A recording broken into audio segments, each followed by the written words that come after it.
Aleluia. Eu queria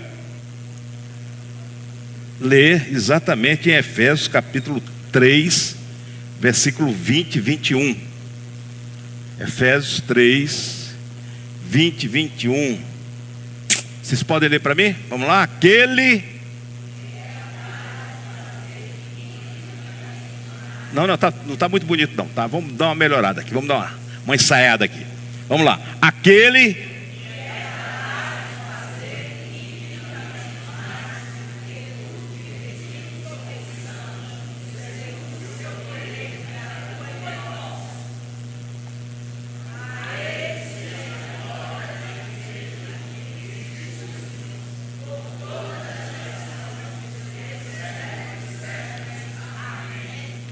Parece, irmãos, parece que vocês não estão acreditando nesse versículo, porque esse versículo é maravilhoso. Aquele que é poderoso, aquele que é capaz. A palavra capaz aqui significa aquele que tem um poder para fazer e sabe fazer. Porque às vezes eu posso ter o poder e não saber fazer, e às vezes eu sei fazer e não tenho poder. Mas a palavra no grego aqui é aquele que é capaz, ou seja, que tem poder e sabe fazer. Então vamos ler bem junto, bem bonito, bem gostoso. Vamos lá, Efésios 3, 20, vamos lá. Aquele que é capaz de fazer...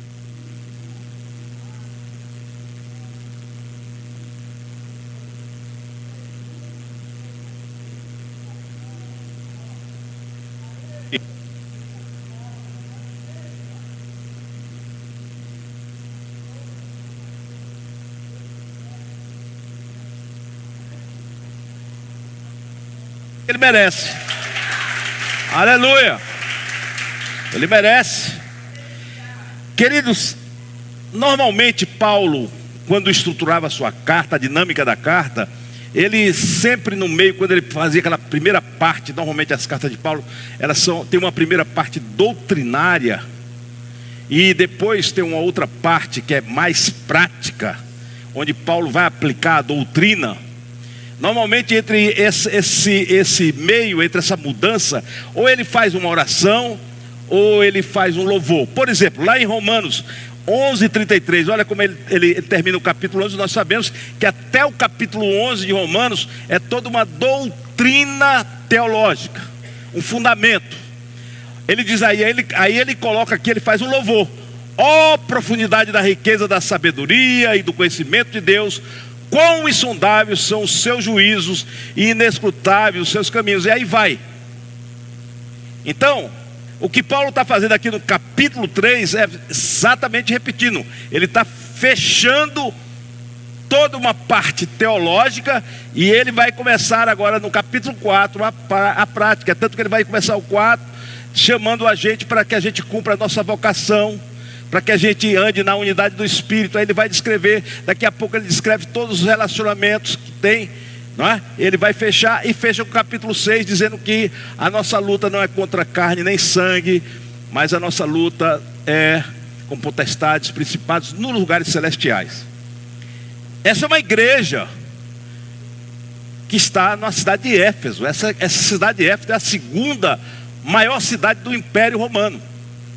Apesar de não ser uma cidade romana, mas tem uma influência forte dos romanos.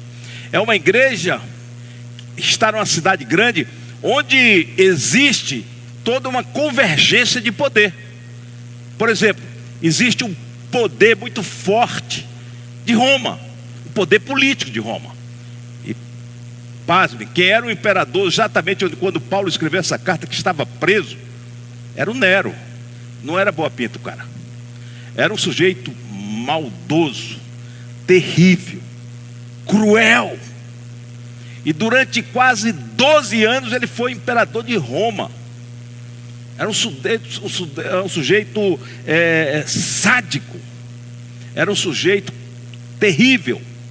Então, as cidades viviam amedrontadas com o poder de Roma. Não era um imperador maravilhoso que cuidava do povo. Não, era um poder que sufocava, um poder que oprimia.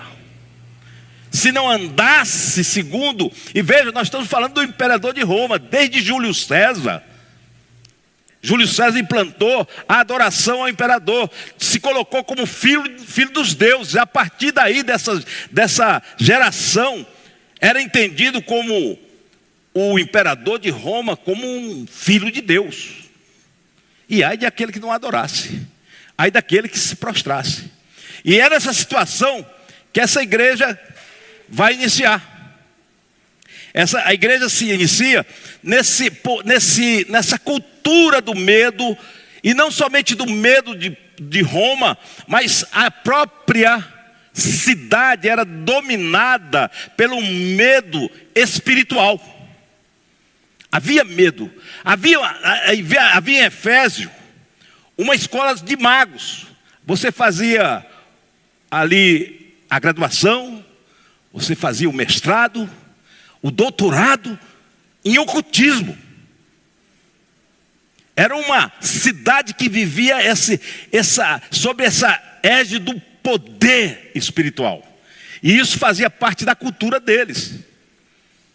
Fazia parte da cultura deles. E Paulo, quando chega lá em Éfeso, melhor dizendo, quando Paulo chega em Éfeso, ele chega e encontra os discípulos ali, 12 discípulos. E ele pergunta: vocês sabem quem é o Espírito Santo? Não. Nem ouvimos falar desse que é o Espírito Santo. Ele disse: vocês foram batizados em nome de quem? Nós fomos batismo de João. Mas no batismo de João, o batismo de João é para arrependimento. Eu quero o batismo no nome de Jesus. E aí Paulo vai e batiza esses 12 homens. E diz a Bíblia que quando Paulo impõe as mãos no batismo, esses 12 homens são batizados no Espírito Santo e começam a falar em línguas estranhas. Aleluia.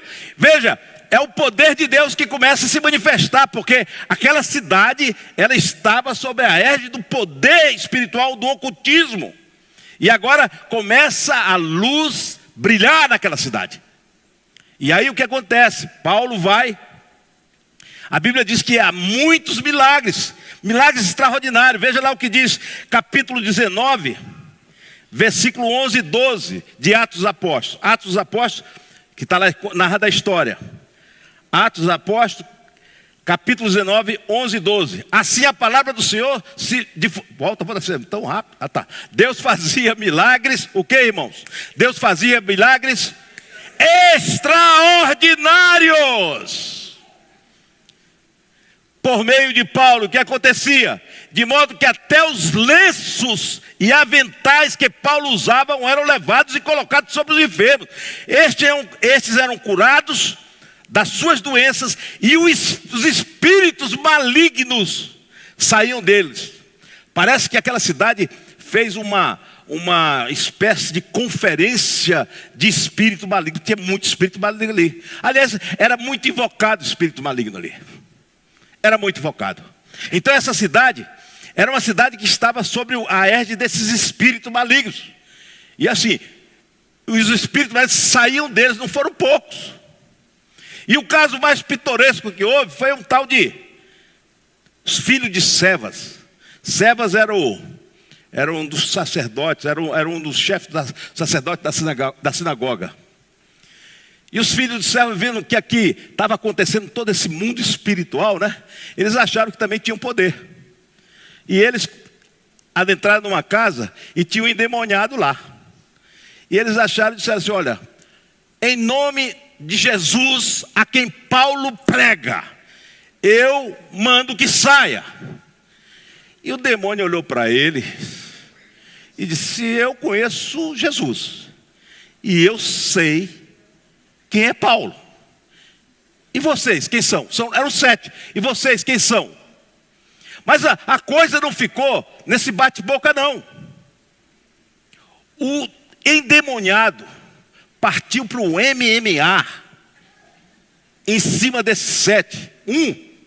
Partiu com tanta violência, com tanta força, que o negócio ficou feio, porque eles saíram da casa, sabe como, irmãos?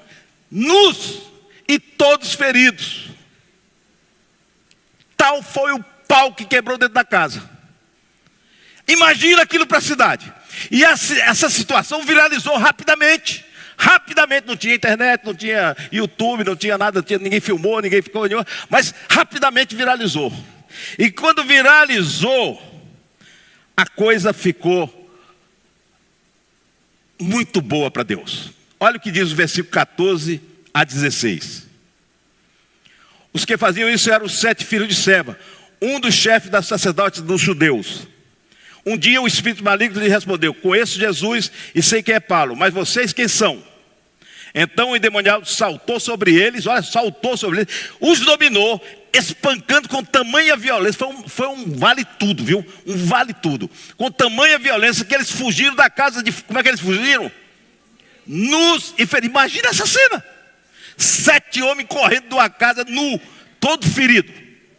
Aquilo impactou a cidade. Olha, impactou mesmo, é o que aconteceu. Quando isso se tornou conhecido, e sem rede social, quando isso se tornou conhecido dos judeus e dos gregos que viviam em Éfeso, todos eles foram tomados de temor, e o nome do Senhor Jesus era engrandecido. Interessante. O diabo trabalhando para Jesus, olha que coisa. O diabo deu um pau nesses 7 hipócritas aí. E aí o que aconteceu? O povo viu, porque o povo vivia disso, dessa espiritualidade, desse poder. Eles se preocupavam com isso, tudo que faziam era para agradar os espíritos. Então Paulo, quando aconteceu, isso viralizou na cidade. E a turma ficou com medo. Sabe qual foi a consequência disso? A consequência é que houve uma espécie de vinda para Jesus, e as pessoas começavam a confessar os seus pecados publicamente. Veja o que diz aí o versículo 17 e 18. Quando isso se tornou, 17, eu lembro, 18 agora. Muitos dos que creram vinham e confessavam e declaravam abertamente as suas. Imagina. Olha, eu roubei, eu quero pedir perdão a Jesus. Eu roubei, eu sou um maledicente. Eu sou um pornográfico. Eu sou isso publicamente. Já imaginou se o Espírito Santo faz isso aqui, irmãos? Oh, não faz não, Senhor, faz não. Mas aí foi revelando o pecado de todo mundo. Fiz a limpeza geral, todo mundo confessando seus pecados. Mais do que isso, esse povo que era expert no ocultismo, que tinham livros, porque eles eram estudiosos da coisa. Eles fizeram uma fogueira santa de queimar livros. Olha o que diz o versículo 19. Grande número dos que tinham praticado ocultismo reuniu os seus livros e os queimou publicamente. O valor, olha, irmãos, a Bíblia botou ali o valor para aqueles que querem saber o valor das coisas, para saber quanto é que valia. Eu vou dizer quanto é que vale hoje. O valor calculado chegou a 50 mil dracmas. Eu fiz os cálculos rápidos. Salário mínimo 1.518, dividir por 30, fácil, né? Dividir por 30 dá 50 reais alguma coisinha, multipliquei por 50 mil, 2 milhões e 500 mil. Foi a queima dos livros. Já pensou? 2 milhões a queima do livro? E isso foi o poder de Deus. E eles estão experimentando esse poder de Deus. A cidade está em efervescência neste poder de Deus. As coisas estão acontecendo. Milagres extraordinários. Libertação, confissão de pecado. Era um avivamento na cidade. Se Jesus fizesse isso com a gente. Irmãos, quantos querem isso aí? Oh, halabacida canta labai. Oh, Senhor. E aí, Paulo vai escrever para os Efésios agora. Mas mesmo assim, a carta aos Efésios é uma carta onde Paulo precisa dizer: olha, vocês precisam entender qual é o poder de Deus. Vocês não estão entendendo.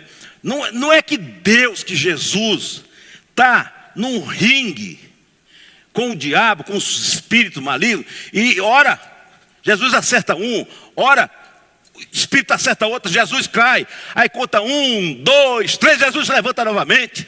e aí continua a luta. Não é isso. É isso que Paulo quer dizer. É isso que Paulo quer demonstrar aos Efésios, para tirar da cabeça deles que não existe essa paridade de luta. Jesus com o mal. E aí nós vamos para a carta de Paulo agora. Em Efésios, capítulo 1, nós vamos entender a primeira coisa que Paulo vai dizer: olha, eu sei que eu estou pregando esse Jesus. Eu estou pregando esse Jesus. Esse Jesus, ele foi morto lá na cruz. E não pode, a mensagem é a mensagem da cruz. Sempre foi essa. Paulo falou aos Coríntios. Paulo falou aos seus: olha, não me envergonho da mensagem da cruz, porque ela é poder de Deus para a salvação de todo aquele que nele crê. É o poder de Deus a mensagem da cruz. E Paulo está falando, e talvez na cabeça daqueles Efésios ficava sempre a dúvida: mas que poder é esse? Onde está esse poder? E aí Paulo vai explicar para ele no primeiro capítulo, no segundo capítulo e no terceiro capítulo. E ele vai dizer que Jesus é a carta onde você vai encontrar mais a expressão nos lugares celestiais. Nos lugares celestiais. E a primeira vez que Paulo vai falar isso é quando ele, no capítulo 1, no versículo 3, no versículo, 18 a 21. Oro também para que os olhos do coração. Paulo está dizendo: olha, deixa eu falar uma coisa aqui para vocês. Vocês não estão entendendo ainda não. Não existe uma paridade de briga aqui não. Não, o demônio, os espíritos malignos não estão, uma hora ganha de Jesus e Jesus outra hora ganha. E nós estamos aqui torcendo para ver se Jesus leva melhor. Isso não está acontecendo não. Deixa eu dizer uma coisa para vocês entenderem com quem vocês estão lidando. Aí Paulo diz assim: oro também para que os olhos do coração de vocês sejam iluminados. Cara, cai na real. Paulo está dizendo: cai na real. Eu estou orando para vocês caírem na real. Vocês estão pensando que é pouco poder? É muito poder, rapaz. Aí ele vai dizer assim: a fim de que conheçam a esperança para a qual ele os chamou, que são as riquezas da glória e herança dele concedida aos santos. 19. A incomparável grandeza do seu poder para conosco. Você pode glorificar o nome de Jesus? Você pode glorificar? Não existe paridade, irmãos. Paulo está dizendo: Jesus, esse poder incomparável, a grandeza de Jesus, esse incomparável poder, os que cremos, conforme a atuação da sua poderosa força. A palavra aqui é dínamo. Poder é dínamo. O que é dínamo, irmãos? Dínamo é aquilo que gera energia, sim ou não? Eu não sei se os carros hoje, pastor Isaías, eu sou da antiga. Alternador. Mas antigamente era dínamo. Eu me lembro que o Jeep do meu pai tinha dínamo, que gerava energia. Era um Jeep 54, irmãos. Eu sei como é que é velho. Eu sei que é velho. E Dom sabe disso. E Dom sabe dessa. Dom já teve carro com dínamo. Já? Hein, Dom? Já teve carro com dínamo? Não. Todo mundo se esconde, né? Mas a palavra é dínamo. Não é só poder. Pensa bem, o que eu quero que você veja. Não é só um poder de uma bateria que está carregada e se coloca, se manifesta. Mas é um dínamo. É uma produção de energia, de força e de poder. É isso que Paulo está dizendo. Paulo está dizendo: vocês acham que Jesus está lidando com esses espíritozinhos aí? Meia tigela, Nutelas. Não, você não sabe quem ele é. Não sabe quem ele é. Aí ele vai dizer assim, vamos lá, 20. Deus exerceu esse poder em Cristo, ressuscitando dentre os mortos e assentando à sua direita, aonde, irmãos? Nas regiões celestiais. Paulo está dizendo, pensa bem, cara, Efésios, pensem, Este Jesus que morreu na cruz e que foi para um túmulo, Deus veio com o seu poder, com o seu dínamo e tirou ele do túmulo. E não só tirou ele do túmulo, mas colocou ele sentado à direita de Deus. Mas não só fez isso, vamos ver o que ele fez mais. Muito acima de todo governo e autoridade. Deus deu a ele a todo governo e autoridade, poder e domínio de todo nome que se possa invocar. Não apenas nessa era, mas também na que há de vir. Sabe de alguma coisa? Não foi somente naquele livro dos Efésios. Hoje Jesus está sentado nos lugares celestiais, no trono ao lado do Pai, aleluia, e Ele continua soberano sobre todas as coisas, e Ele domina sobre todas as coisas. É por isso que Jesus disse: todo poder me foi dado, aonde, irmãos? Nos céus e na terra, todo poder. Vocês estão entendendo quem é esse Jesus? Os Efésios, às vezes nós nos comportamos como os Efésios, nós ficamos na dúvida, nós pedimos, mas ficamos assim, ficamos com medo do mundo espiritual. Eu não estou dizendo que a gente vai superestimar o inimigo, você não pode subestimar, não faça isso, porque você não está não é a sua força, não é a sua força que vai fazer o enfrentamento, mas também você não pode subestimar. Você não pode superestimar nem subestimar. Quando você subestima, você diz: não, eu sou o filho, são os 7 de servas aqui. Pode deixar que eu resolva o problema. Vamos expulsar aqui esses demônios em nome de Jesus que Paulo prega. E o que aconteceu? E eu já vi algumas histórias sobre isso. Alguém já viu a história, crente? Assembleia de Deus, caboclo foi lá para expulsar demônio. Eu me lembro no dia que eu fui expulsar demônio, com minha cultura, minha teologia. Eu era chefe dos diáconos na Ilha do Governador, e esse endemoniado deu trabalho, viu, irmãos? Ele simplesmente, sabe um banco? Ele levantou um banco, e nós levamos ele lá para os discípulos, a salinha do discipulado, e eu, cheio da minha teoria, cheio da minha arrogância, cheio do meu conhecimento teológico, tem que expulsar em nome de Jesus. Eu me esgoelei. Mas eu me esgoelei, irmãos. Eu fazia gravata, vinha para cá. Naquele tempo eu usava gravata. Veio para cá e eu sai, em nome de Jesus. Era gritaria. Mas foi uma gritaria.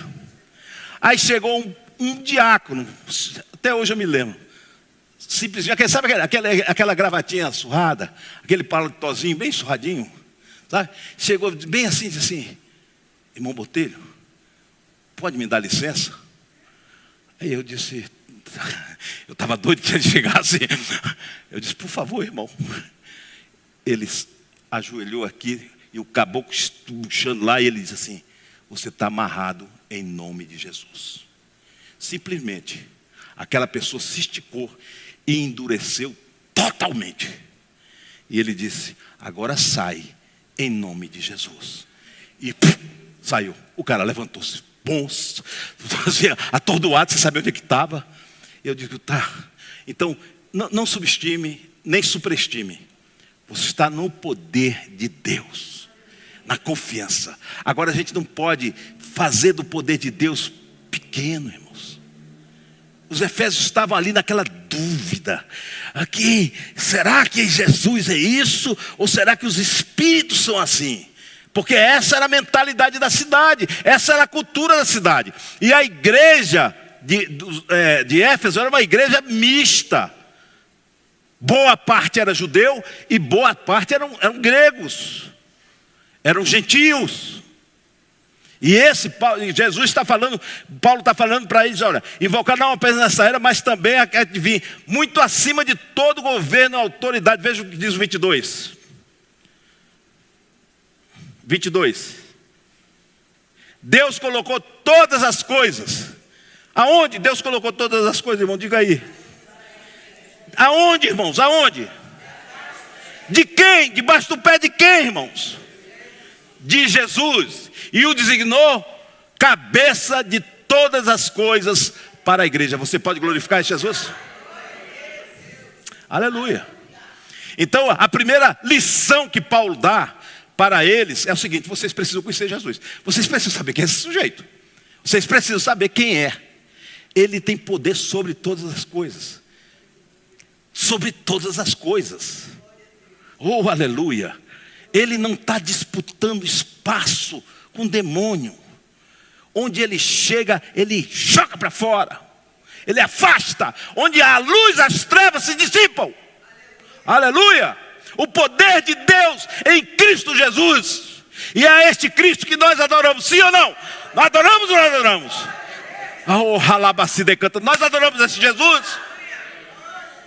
Eu quero que você saia daqui com essa convicção que o seu Deus é poderoso, é soberano, é extraordinário, é maravilhoso, é o dínamo de poder. Nós não estamos adorando aqui um Deus com medo dele, não. Nós estamos adorando a Jesus que está sentado à direita do Pai nos lugares celestiais.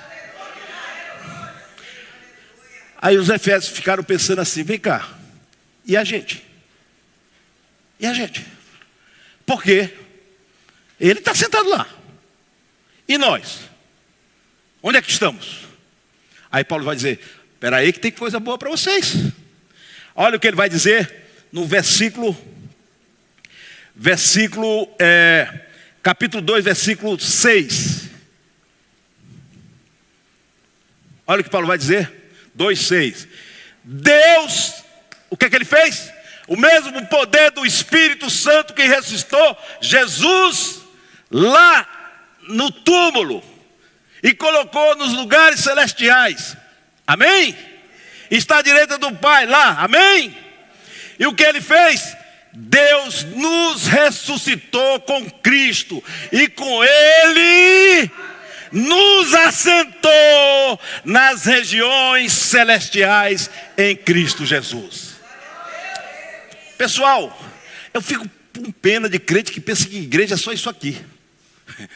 Eu fico crente que é a gente ficar de irmãozinho aqui, vamos lá, Deus, vamos tirar uma oferta, vamos fazer isso, vamos fazer. Não, irmãos, isso aqui é um mundo espiritual.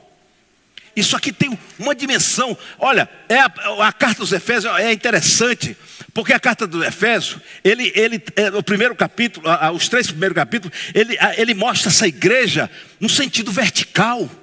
É uma igreja que está assentada com Jesus nos lugares celestiais.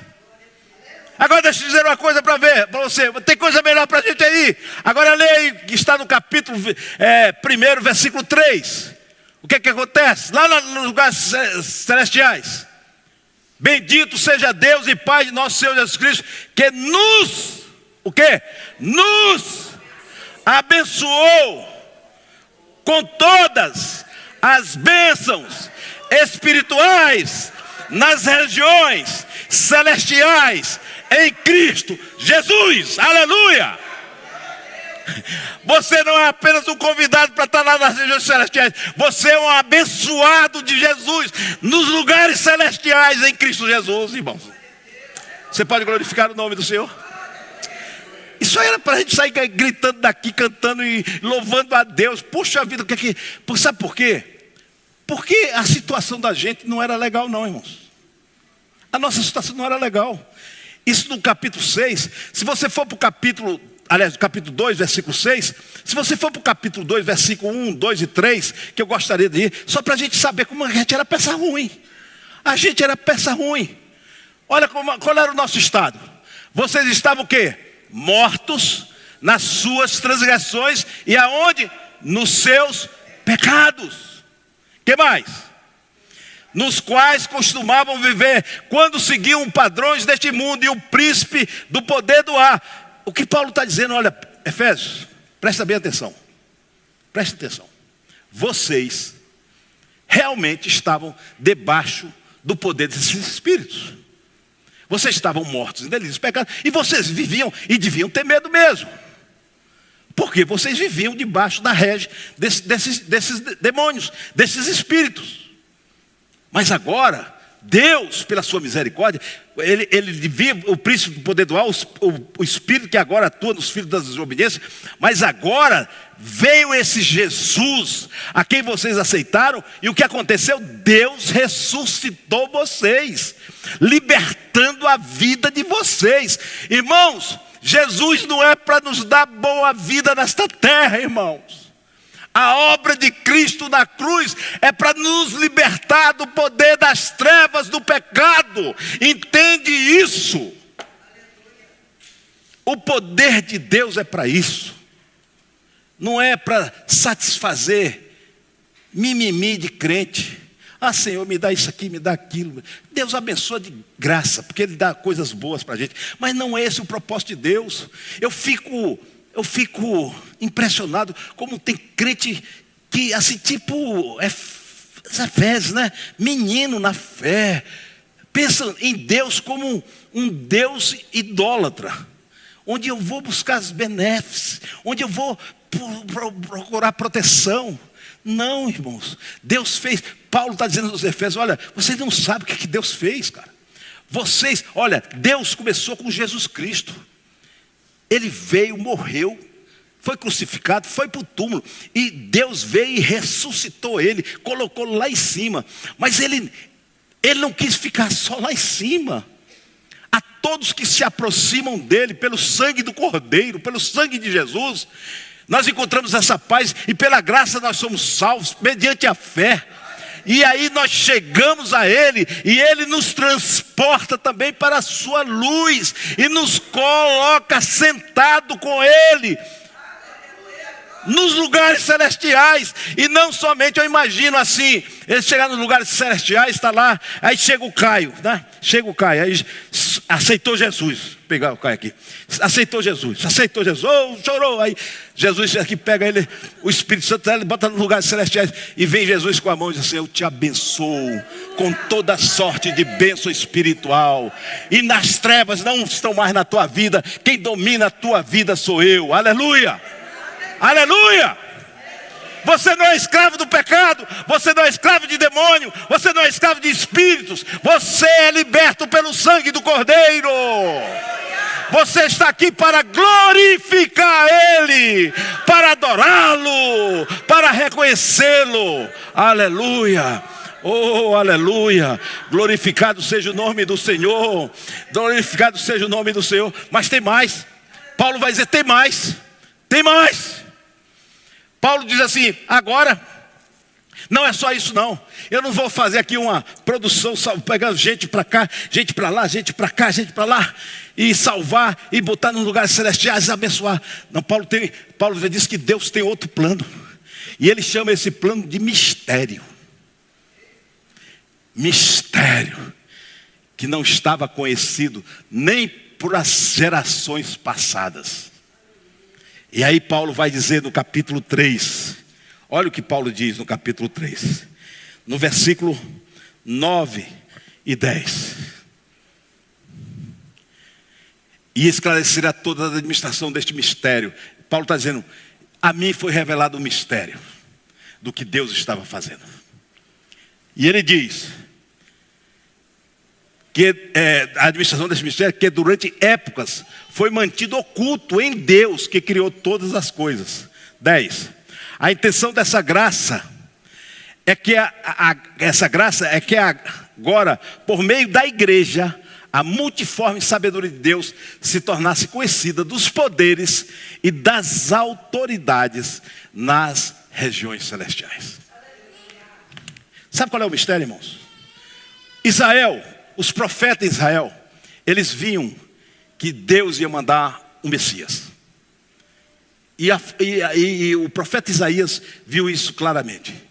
Ele falou que nasceria um menino de uma virgem. E esse menino teria um nome. Qual é o nome que esse menino ia receber? Maravilhoso, príncipe da paz, Emanuel, etc. Então ele viu aqui o menino. E ele disse que esse menino depois ia se tornar o soberano sobre Israel. Só que os profetas olhavam, e só olhavam isso aqui, eles sabiam disso aqui, mas eles não, e sabiam que haveria um reino, que era do Messias. Eles não sabiam que entre esse menino e este reino havia uma igreja. Este era o mistério de Deus. E é isso que Paulo vai falar no capítulo 2. Porque pelo poder de Deus, Paulo vai dizer que Deus quebrou o muro da inimizade entre judeus e gentios. E destes dois povos, ele fez um único povo, que é a igreja. Eu não sei se você está entendendo. E ele diz que esse mistério, está ali, a intenção dessa graça, ou seja, desse mistério, era que agora, por meio deste povo, está entendendo? Nós somos essa igreja. Por meio deste povo, a multiforme sabedoria de Deus se tornasse conhecida dos poderes e das autoridades das regiões celestiais. O que é que Paulo está dizendo? Que Deus surpreendeu a todos. Porque ninguém sabia qual era o projeto de Deus. Mas estava no coração de Deus fazer a igreja de dois povos. Porque para Deus, irmãos, não é como nós olhamos o americano, o japonês, nós separamos os povos por etnia, sim ou não? Sim. Mas para Deus não. Só havia dois povos. Israel com o povo dele e gentios. Gentios, pagãos, que estavam longe. Israel era este povo de Deus. Mas Israel não cumpriu o papel que deveria ser cumprido. E Deus diz assim, eu posso jogar fora, mas não vou fazer isso, não vou fazer o seguinte, eu vou pegar desses dois povos. E ele está, e Paulo está falando para os gentios. No capítulo 3 ele deixa bem claro isso. Ele diz assim: por essa razão eu, Paulo, sou prisioneiro de Cristo Jesus, por amor de vocês, gentios. Versículo 1, bota o versículo 1 do capítulo 3. Olha o que Paulo diz. Por essa razão eu, Paulo, prisioneiro de Jesus, oro por vocês, os gentios. Eu acho interessante isso. Quem é Paulo? Paulo é um fariseu dos fariseus. Paulo é um cara que aprendeu ali aos pés de Gamaliel. Era um cara forte, tradicional, defensor do judaísmo até os dentes, perseguidor da igreja. E agora Paulo está dizendo, oro por vocês, gentios. Paulo foi a primeira prisão de Paulo. Sabe por que aconteceu a primeira prisão? Paulo foi preso 2 vezes a Roma. A primeira prisão, sabe o que aconteceu? Porque Paulo levou um grego e entrou no pátio do templo, profanando o templo, e foi acusado de profanação. E aí gerou todo um processo em cima de Paulo.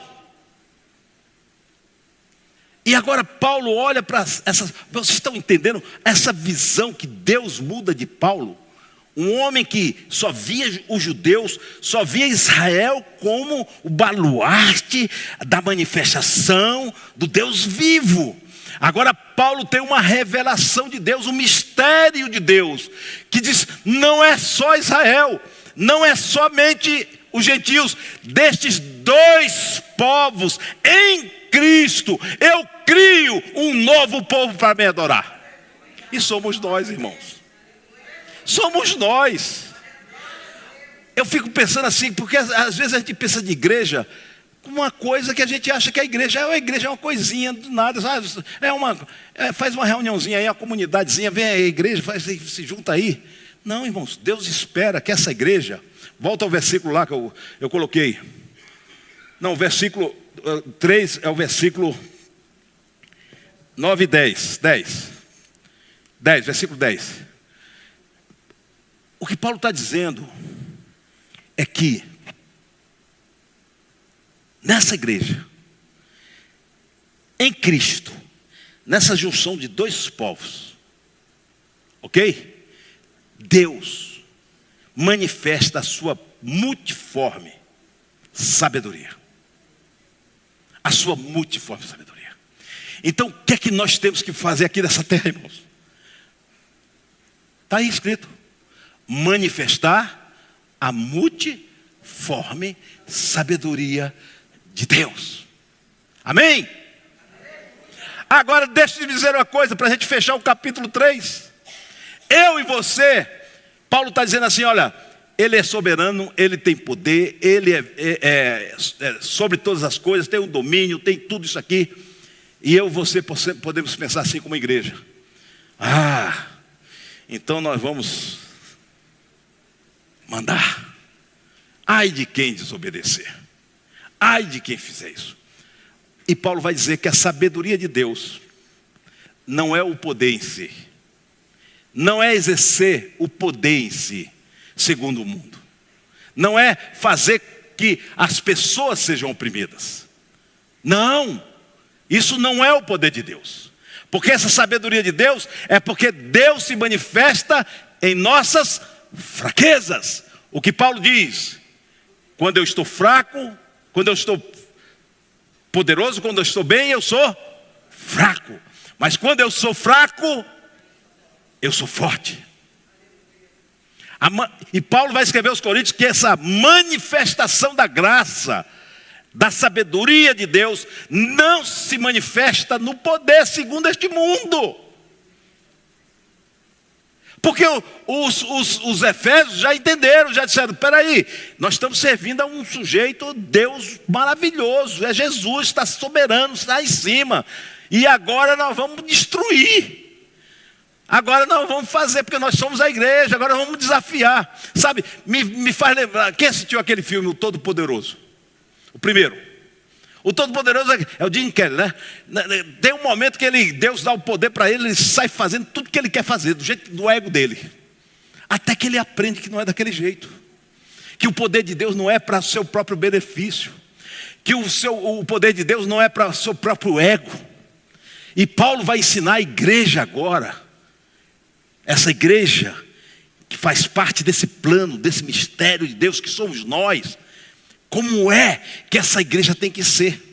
E aí no capítulo 16, no capítulo 3, no versículo 16, ele vai dizer que vai orar por essa igreja. Para quê? O que é que ele vai orar? Vamos lá.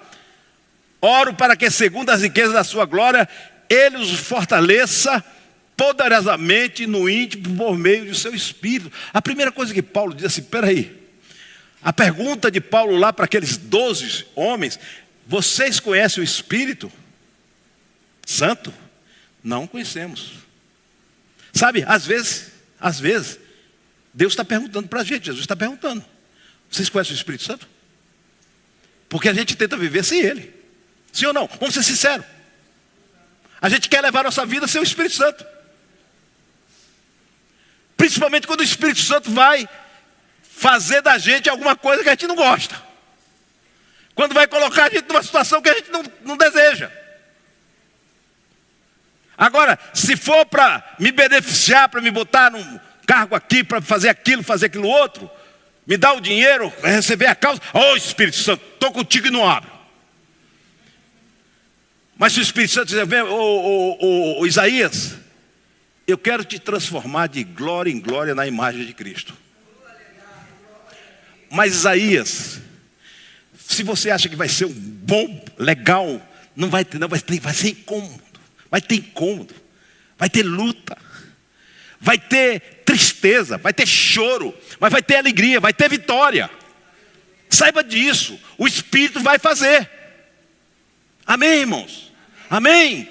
Aí Paulo diz assim: fortaleçam. Isso é importante, irmãos, porque a carta de Paulo é o tempo todo assim. Essa carta toda é assim, é o Espírito Santo.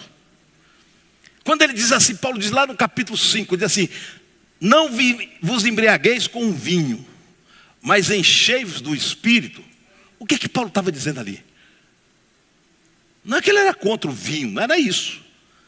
É porque aquela igreja pensava que na cultura deles, desse espiritualismo, que eles usavam nas suas festas, nos seus cultos, qualquer substância que levasse a uma plenitude, que levasse a um êxtase.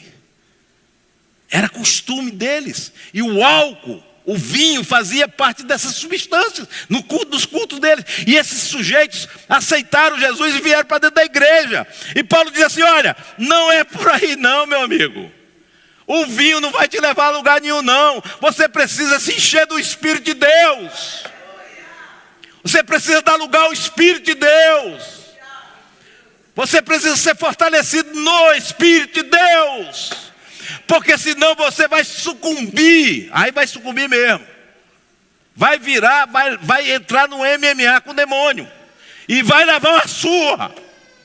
Se você não tiver fortalecido no Espírito, vai levar uma surra. Aí você vai pensar, surra, como é que é essa surra, pastor? A surra é quando você fica frio aí. Quando você não quer saber mais nada de Deus. Quando você não quer saber de igreja. Você fica só na sua vidinha aí. Que Deus não incomoda. Somente seu culto aí, fazendo sua religiosidade. Isso é surra do demônio em cima de você. Não precisa você sair aqui ferido nu, não. Mas você sai sem o poder de Deus. Sem a graça de Deus na sua vida. Isso que o demônio quer. E aí Paulo vai dizer, e vai fechar, e diz assim, nós estamos aqui. Aí o que ele fala mais? Vamos lá. Ele está orando. 16, 17. Isso para que Cristo, o quê? Quem vai habitar? Vocês sejam fortalecidos no Espírito, para quê? Para que Cristo habite no coração de vocês. E a palavra que habitar não é um hóspede de hotel. Sabe o hóspede de hotel, que você chega, você como hóspede de hotel, você chega no hotel e diz assim, não, eu não gostei dessa cama aqui, eu vou botar essa cama para cá, vou tirar isso aqui, vou tirar essa lâmpada daqui, trocar. Você faz isso? Não. Mas se você é o dono da casa, você comprou uma casa, comprou um apartamento, aqui todo mundo comprou um apartamento. O que é que você faz? Eu vou botar na minha cara, eu vou fazer as mudanças que eu tenho que fazer. E por que você não deixa Jesus fazer as mudanças na tua vida? Jesus quer fazer mudanças na tua vida. Ele quer habitar em você. Ele é o dono da casa. Você pode glorificar o nome do Senhor? Ele é o dono da casa. Ele não é um hóspede na sua vida, meu irmão. Entende isso. Se você está tratando Jesus como hóspede, eu lamento muito. Eu lamento muito. Jesus é o dono da sua casa. É o dono da sua vida. Paulo diz, agora não vivo mais eu, mas Cristo vive em mim. O que é que ele fala mais? De modo que vocês estejam arraigados em quê? E alicerçados em quê? Oi, Paulo. Paulo, o que é isso, Paulo? Nós estamos falando de poder, Paulo. Cadê a espada, Paulo? Cadê a força, Paulo? Cadê o poder de domínio, Paulo? E Paulo diz assim, não, essa multiforme sabedoria de Deus não é conforme o mundo, mas é conforme Deus. E o poder de Deus se manifesta no amor. Aleluia. É no amor. E aí o que ele vai dizer?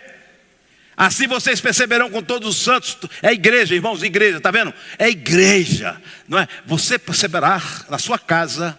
Não, você perceberá com todos os santos, na comunhão, na unidade do Espírito, juntos, qual é a largura, aí, qual é o comprimento, a altura, e aí, Paulo, você que é arquiteto, geometria espacial, é em todos os lados, sim ou não?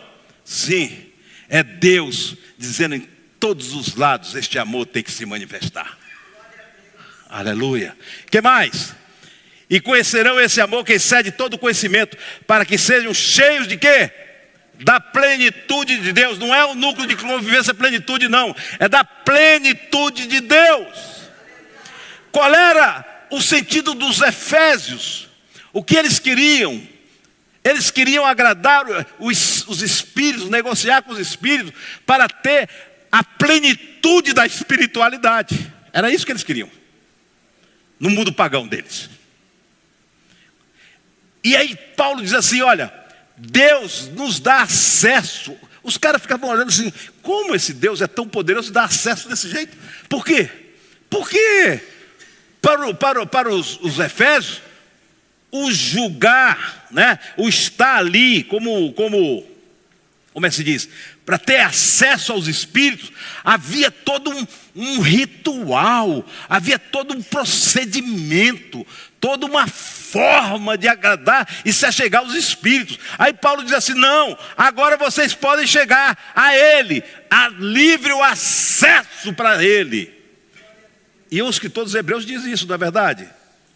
Nós podemos chegar ao lugar santo dos santos pelo novo e vivo caminho através do sangue de Jesus Cristo. Você pode glorificar o nome do Senhor? Oh, aleluia. Então, Paulo está dizendo assim: essa é a sabedoria de Deus, essa é a multiforme. Veja, irmãos, desde o Éden, o nosso referencial do homem natural é o seu ego, é aqui dentro. E Paulo está dizendo: olha, mudou. O referencial não é mais aqui, é Deus e o próximo, é o outro. E isso é difícil. E isso é a sabedoria de Deus. E isso é o amor de Deus. E isso manifesta a graça de Deus. E isto mostra que é o reino de Deus. E eu não vou entrar nessa seara porque você sabe muito bem disso. E é por isso que Paulo, quando fala da vocação, ele diz a unidade do Espírito. Porque vão ver o amor em vocês, como vocês se tratam. E o que acontece? Saberão que são meus, Jesus falou, saberão que são meus discípulos. Não são seguidores, Jesus não quer seguidores, Jesus quer discípulo. Discípulo tinha a cara do mestre, pensava igual o mestre, sentia igual o mestre. É como se a persona do mestre passasse para o discípulo.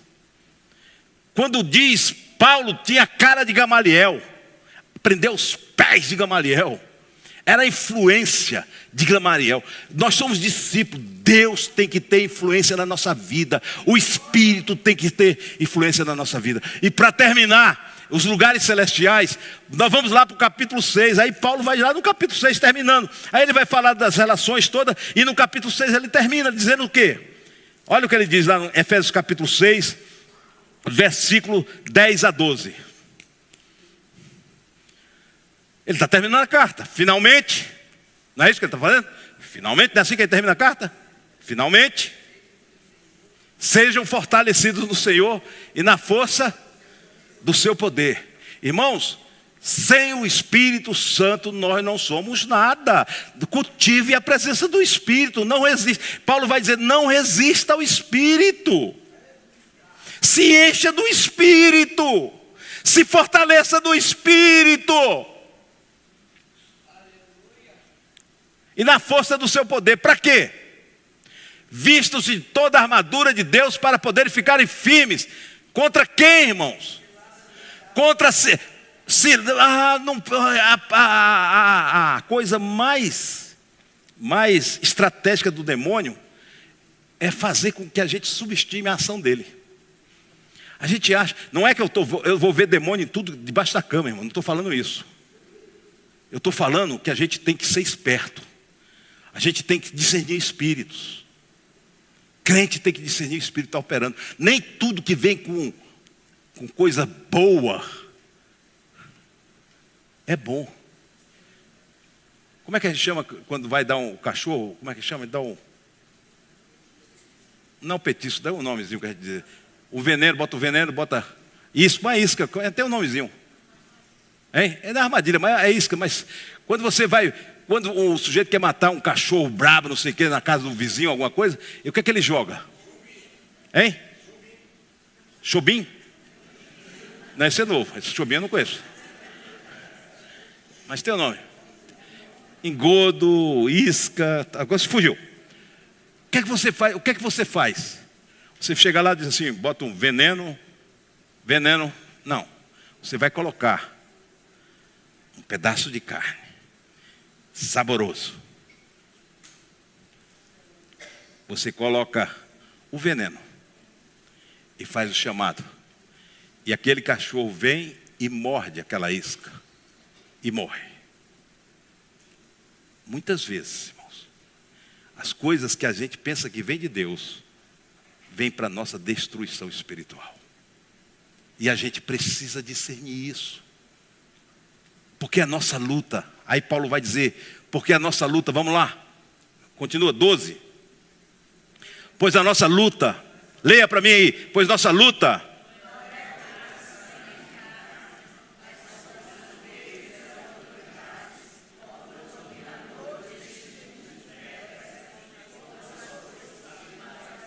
Aonde, irmãos? Nas regiões celestiais. Se você acha que você está só lutando aqui nessa dimensão, triste de você.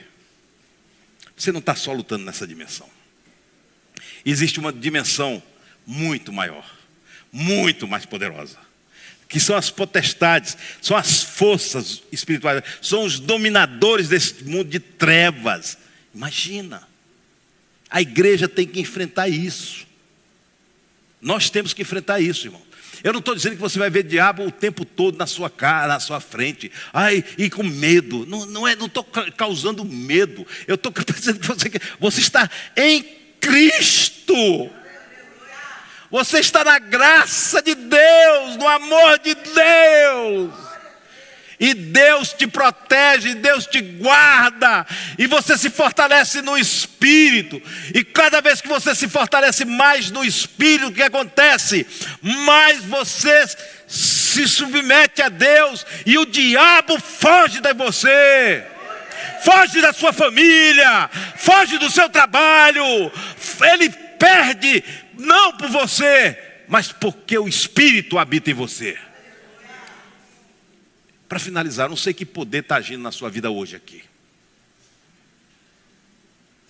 Mas tudo que está destruindo sua vida, até o seu desânimo, a sua tristeza, a sua vontade de chutar o pau da barraca. Tudo isso é ação maligna. E você precisa discernir. E Paulo diz que ora. Depois ele vai dizer que a gente precisa orar nesse sentido. Quando continua a carta, depois você lê a carta em casa. E eu quero nesse momento,